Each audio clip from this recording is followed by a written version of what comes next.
it was actually one of the cheapest packs of pads on the aisle, in the aisle, sorry. And immediately I was like, wow, imagine that. It never crossed my mind that there were women out here in Belize who are unable to afford the pads that they need. While being abroad, I was a student. I self-financed my master's, right? So budgeting was very important. Each month I faced my menstruation, and I just thought that I could have financed well with the price decrease in Taiwan. So when I came back home unemployed, I was like, whoa, how is it so expensive here?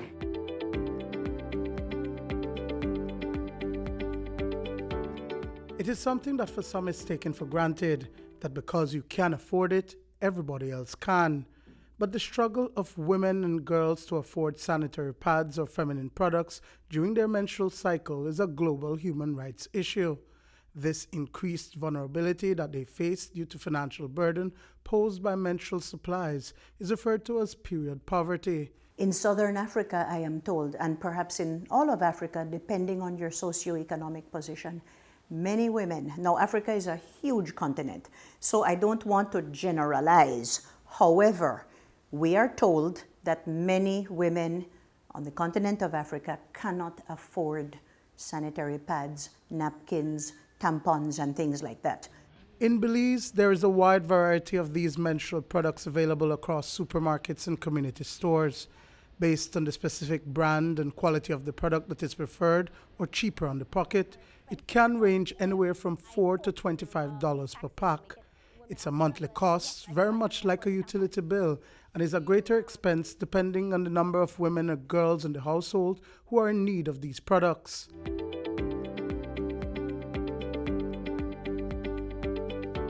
Using her own experience and realizing that so many low-income women and girls are facing similar situations, Sadie Quetzal launched a campaign, Don't Tax My Femininity, sought to bring relief to all households.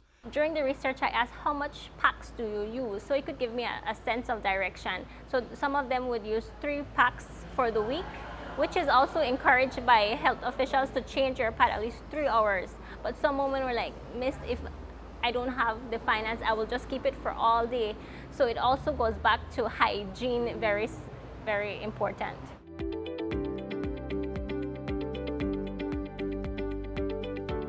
The message did not fall on deaf ears, and Prime Minister John Briceño announced that effective April 1st, not only the general sales tax of 12.5%, but all other taxes were to be removed from feminine products. This includes the 3% environmental tax, as well as the 20% import duty, totaling 35.5% in taxes being removed.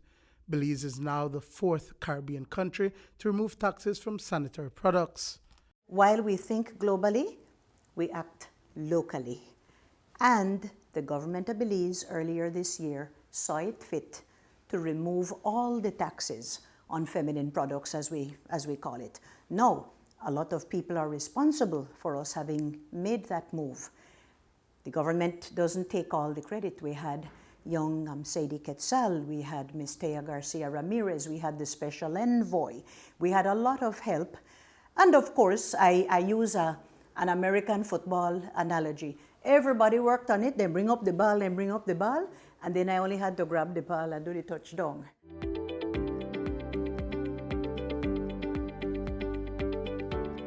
But while April 1st was the start date, the statutory instrument was only just ratified by the Senate less than a month ago, on August 16th. Minister of Human Development Dolores Balderramas Garcia says that it is now about effectively implementing and enforcing this law. It was something good that happened. However, we were not able to implement it immediately because since we are a member of CARICOM and you have the common external tariff arrangements, we actually had to get permission from our CARICOM partners because of the Treaty of Chaguaramas. Now that the move has been passed not only in the House but also in the Senate, we are at a stage now where we can actually implement. And we should see the cost go down. If you do not see the cost going down, and appealing to everybody, but especially we women who have to use the products, monitor it. Be your own police. If it cost X amount 3 or 4 months ago, and now we're getting into the phase of implementation, then let's make sure that the cost has gone down because all taxes were removed. Let's put at a benchmark of $12 you spend. That's one pack. That's one pack that only brings 8 to 10. And then you have to buy 3 packs. So if we divide maybe at least $40, we do that. And then when we remove the 40 from the 35.5%, you at least save $15.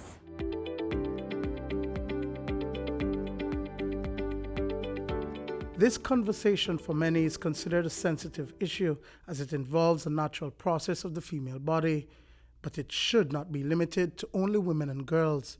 As men with mothers, wives, and daughters, this is also important. In Belize, it's something never spoken about, but why? Up to today, maybe we just relate it back to culture, to why it's not spoken about. But it also, maybe no one has opened the conversation. We had few instances in the school, but then you go back home, then you have a father who doesn't want to talk about it. And then it goes back to, it's a hush-hush conversation because we don't talk about it at the dining table. There are several organizations that have come out to assist those in need. Belize City resident Kaylin Middleton successfully organized a pad drive and was able to assist the Jane Usher community. She quickly realized the extent of the issue on the ground. Very, very huge need, and it surprised me even more. You know, seeing 2 girls in a store versus multiple households in a neighborhood that has a demand for menstrual products, it really shocked me. I just received a huge donation from Palote High School, about 4 or 5 garbage bags filled with pads, individual pads, so I'm tasked with actually packaging, yes, each of them. Quetzal, on the other hand, was able to partner with several organizations to provide sanitary pads to schools in the South. For World Menstruation Day, we donated through all the schools down south pads from first farm to third farm. So that was huge. That was a collaboration with the Strong Foundation and Special Envoy. So we really want to keep the girls in school as well. Sometimes they don't have the resources, a simple pad to attend school, and that will hinder them from learning on that day, or maybe 3 days if they don't have. Duane Moody for News 5.